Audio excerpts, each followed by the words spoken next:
pamunuan ang bayan kung mismong pagkatao mo ay pinagtatalunan? Hindi ba't ang isang leader ay dapat may respeto sa tradisyon? Totoo, ang isang cowboy ay hindi dapat maging mayor. Hindi kasalihan ang basihan sa magiging mabuting leader. Kung kaya ng isang lalaki na manakaw sa kabalang bayan, bakit hindi kaya ng isang tomboy na maglingkod ng tapat?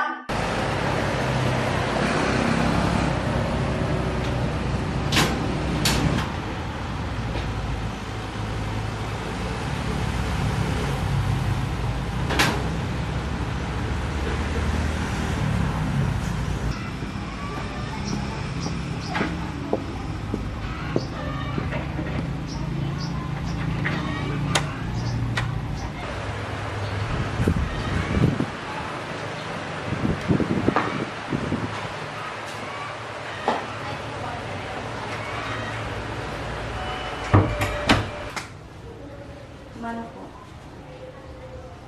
Bakit ang hina mo sa debate?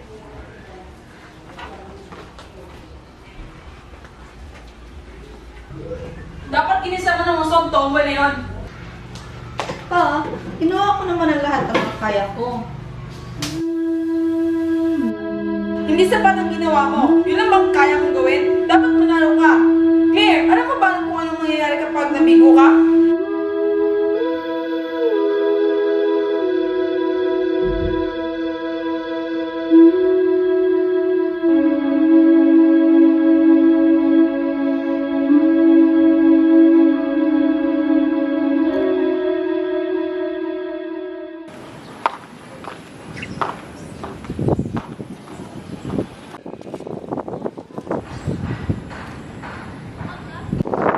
I don't like the mayor.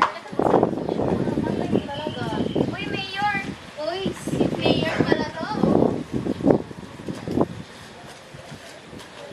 Oops, sorry. Talo ng tomboy pala.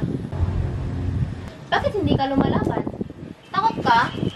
Hindi ako natatakot sa inyo lahat. Mas malakas ako kaysa sa inyo. Alam mo, Justin, hindi ka naman talaga tomboy, di ba? Baka naman, nagpapapansin ka lang kasi gusto mo ako dati pa.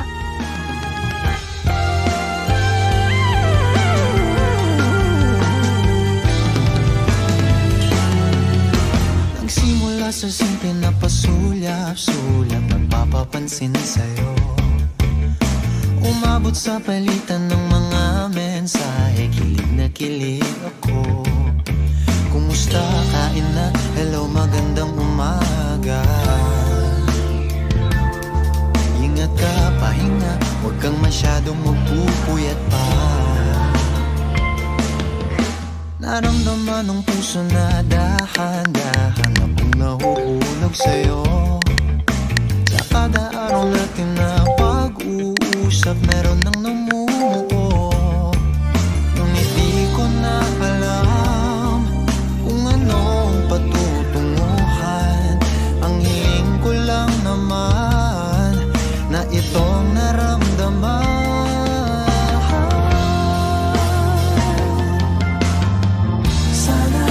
Sana naman ay mapagbigyan na at nang mapakinggan ang tibok ng puso kong sa'yo lang naramdaman. Alam ko kung bakit kayo nandito. Pare-parehas lang naman tayo ng gusto, hindi ba? Ang isang buhay na mas maginhawa, mas sigurado at mas ligtas. Kaya nandito ako para tulungan kayo. Aling Cash, alam kong matagal nang may sakit ang inyong anak. Matagal din kayong humihingi ng tulong sa gobyerno pero hanggang ngayon hindi mo pa rin natatanggap. Pero hindi ba dapat ang boto ay kusang loob? Hindi ba ito panloloko? Paano kung gusto namin iboto si Justin? Hindi kita pinipilit, Aling Glo. Isipin mo, may pamilya kang binubuhay. May prangkisa ka bilang isang driver.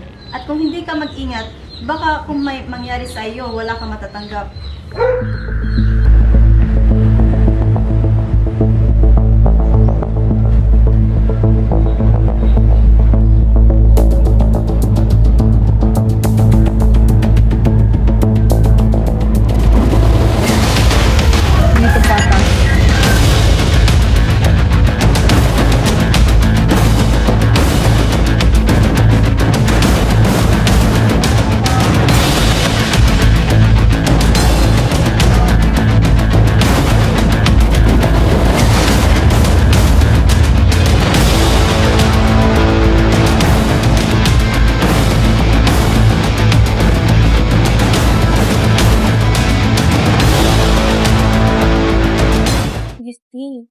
Ang dami kong nakikita na babayaran sa labas.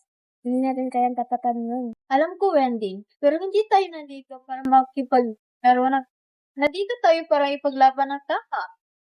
Pero paano kung wala na natira sa atin? Paano kung wala yung matapang na bumoto para sa'yo?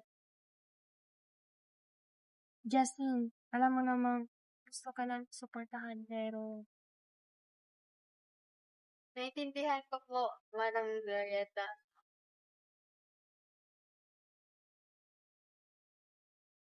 Justin, nakita ko mismo. May mga tauhan sa trail na nagpapanggap ng watcher, tapos sinasabihan nila ang mga protagonist na ito. Alam ko na to. Matagal ko nang alam na hindi magiging patas ang laban. Pero Justin, hindi pwedeng ganito. May magagawa pa tayo. Pwede mong sumunod sa India, sa mga otoridad. At ano ang magbabago? Wala silang pakialam kung ang mismo mga tao na dapat nating ipinaglaban ay hindi lumalaban. Ano bang laban natin?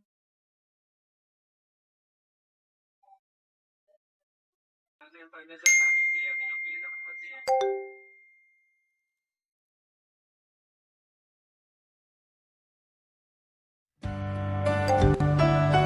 mabuti pang nagpakamatay na lang siya kaysa napagbabae-babae sa politika. Kung may trauma ka, dapat ipagamot mo. Hindi ka tatakbo sa politika. Pasalamat na lang tayo at hindi siya nanalo. Tama, puro drama lang kasi. Baka kaya siya naging ganyan dahil may topak na siya noon pa. Haha, buti nga, walang lugar sa politika ang isang katulad niya. Kawawa naman, natalo na nga, wala pang pumapansin sa kanya. Sa lahat ng makakabasa nito, pagod na ako. Sa buong buhay ko, pilit kong pinapatunayan na hindi kasalian ang patayan ng kakayahan. Pero ano natanggap ko? Panghuhusga, panalait at pag-aapi. Hindi ako nandaya, hindi ako nagnakaw, pero ko ang itinaboy. Ang mas masakit, ang taong inakala kong kampi ko, sila pa yung unang nagpakalat ng kasinungalingan laban sa akin. Hindi ko ginusto ang buhay na ito, pero napilitan akong lumaban para ipakita na kaya ko.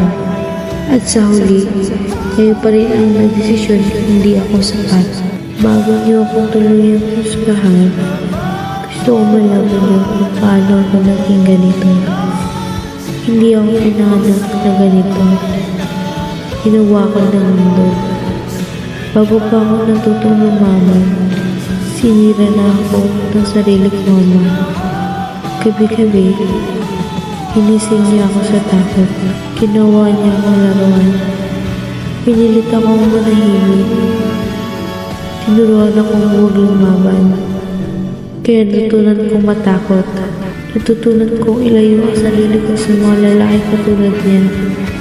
Hindi ko ginusto ito. Pero wala akong nagawa. At ngayon, wala na rin akong lakas para ipaglaban pa ang sarili ko.